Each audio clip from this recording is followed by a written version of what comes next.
Hi, everyone. Let's talk about the central theme of all of my work in Amba, which is your body is holy ground. You might think this is a nice idea. You might believe it. You might agree with me. You might nod along with the concept of your body being sacred, your body being holy. But let's take it from idea to lived experience. And that's what we're going to cover today. If you don't know me, I'm Megan McKenna. I'm the founder of Amba, and I've dedicated my entire life to personally experiencing and going infinitely deeper into the truth of our bodies as holy ground, and then also providing that experience for women for over 20 years. So in this video, I want to give you 3 starting points so that you can start to experience inside your body a lived reality that your body is holy ground. And I don't want you to think of this as another wellness hack or hypervigilance or being obsessed with another thing. I want you to think of it more as a way of being, a way of living, a way of existing that is the most natural and true way of living as a being in my body, which is also the name of my podcast, Being in a Body. And I just am so passionate about honoring what we've been given. And honoring what we've been given starts with understanding what we've been given. And most of us have no idea what it is to be in a body. We are maybe at best the most embodied of us, or maybe 5% connected. So we're going to dive into, so let's get into it. So the first step is to learn to rest inside of your breath. Inside of Amba, we have 12 foundational breaths. You don't need to know them. If you don't know all 12, that's okay. We're going to talk just about one today. It's called the silky breath. And it's really a natural state of breathing. I don't want you to think of this as a breathing exercise, but a way to breathe that feels so good, so delicious, so nourishing. So, in just a couple minutes, I'm going to guide you through the silky breath so you have it, so you know it, so you have an experience of it. You can also direct your breath to an area, and we'll go into that as well. But I want you to reorient yourself to a natural way of existing. This wellness culture that us are in or have touched into, where there's an idea of breath work or breathing exercises. Think of the lioness out in the hot sun taking a nap. Is she doing breath work? Is she doing breathing exercises? You can't get much more embodied than a lioness. I've for my whole life been deeply inspired by lionesses and their embodiment and that feline embodiment, or a baby or a kitten or puppy where they are breathing so beautifully and perfectly, and they're not doing a breathing exercise. They're not doing breath work. So I want you to think of breath not as breath work, but as an experience, as something you're opening up to enjoy, to receive, to let pour into you. Not something you work at, not something you take, not something you push, not anything that is over efforting. We do sometimes use effort for the breath, but it's co-creating with the breath that wants to breathe us. And the more you start to study this living breath, this spirit of the breath, and you get to really taste the nuances of how your breath moves through you, the more you're going to see how much of all of that overemphasis of the breath work world and the wellness culture, how much that emphasis on doing breathing exercises and breath work really interferes with the spirit of breath and its generosity and its love for us.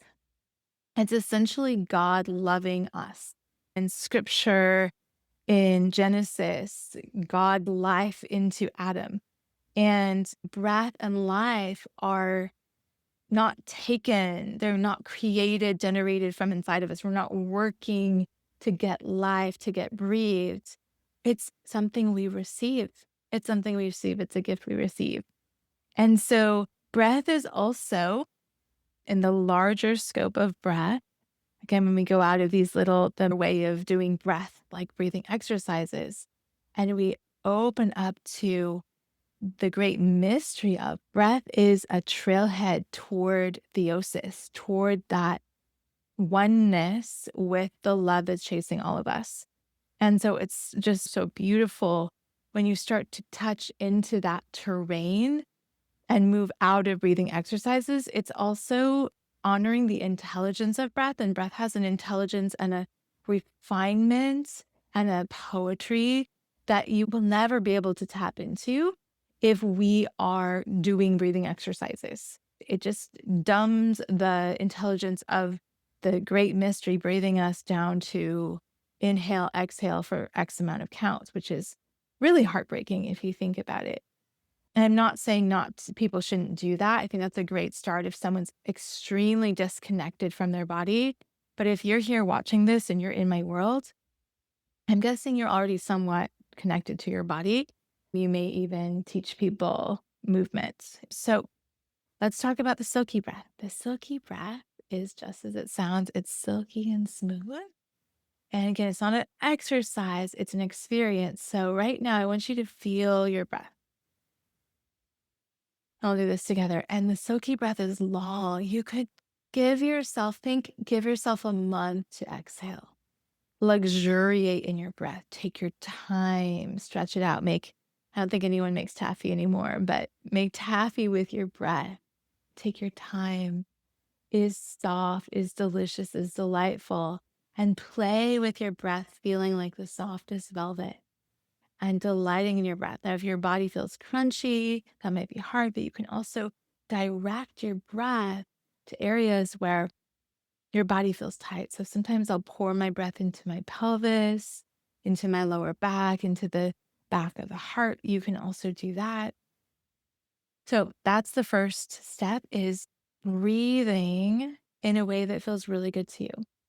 And not as a separate from life exercise, but all day, every day as one of your somatic home bases. Somatic home base, meaning it's in your body. It's something you can rest in whenever you get overwhelmed or you get disconnected from yourself. You come back to one thing, and that could be the silky breath. Okay, let's move on to step 2, which is, it's going to sound so simple, and everyone says this, but I'd like for you to stay for the depth of what I'm about to share. So move your body every day is number 2. And I'm not talking about counting your steps. I'm not talking about doing specific workouts. I'm not talking about training to lose weight. I'm talking about babies and kids. If you have kiddos or you're around kiddos, have you noticed they're moving all day? They're just gently moving all day. They're exploring their bodies.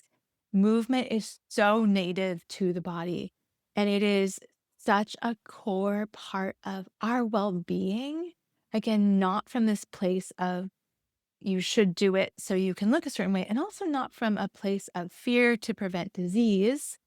While movement does our health, improve our health, it's when we come from that place, our body, which is a lie detector, is the best lie detector you'll ever have. You can't lie to your body. So your body will feel that you're coming from fear. Essentially, it's fear of death, but we'll save that for another day. And when we come to movement and give our bodies movement from a different place, from a place of, I want to connect, I want to commune, I want to enjoy, our body can feel that. And so I want you to start to think about, what kind of movement do I love? What feels good to my body? And how can I do that every day? And movement should be, I don't say a lot of shoulds, but I'm saying it should here. Movement should be a date with your body, a date with your body. So when you go on a date with your husband or someone that you're seeing, what makes for a good time? When they're present, right? When they're present with you, when they're tuning into you, when they're not just there going through the motions. Do you think your body is stoked if you go for your date with your body and you're completely checked out on your phone and watching the TV on the treadmill? If you were on a date with your husband, would you love if he just showed up on his phone and watching the TV the whole time, not even noticing you? So it's a date with your body present, right? And what about when your date listens to you? What about when he's giving you his full presence and attention and there's connection? Doesn't that just feel so good? And you both are available to connect. And the thing about your body is always available. Your body is like your dog just waiting for you to come home and just so happy when you come home. So when you become available to connect, it opens up this beautiful possibility for intimacy with you and your body.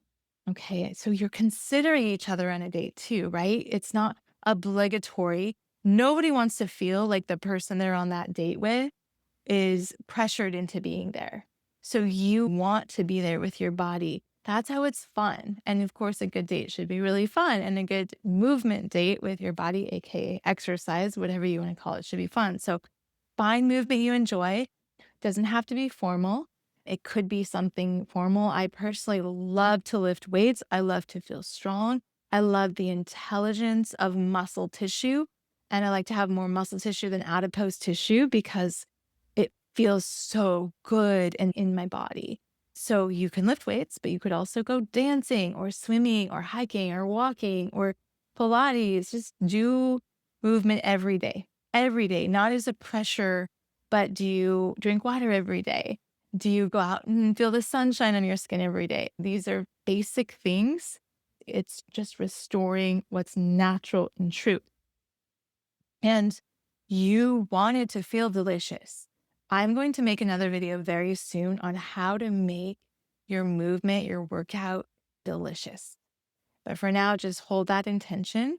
And if you're here sitting across from me on this screen right now thinking, Megan, I have 4 kids and a business to run and I'm taking care of parents, I have no time to move every day, then move with your kiddos.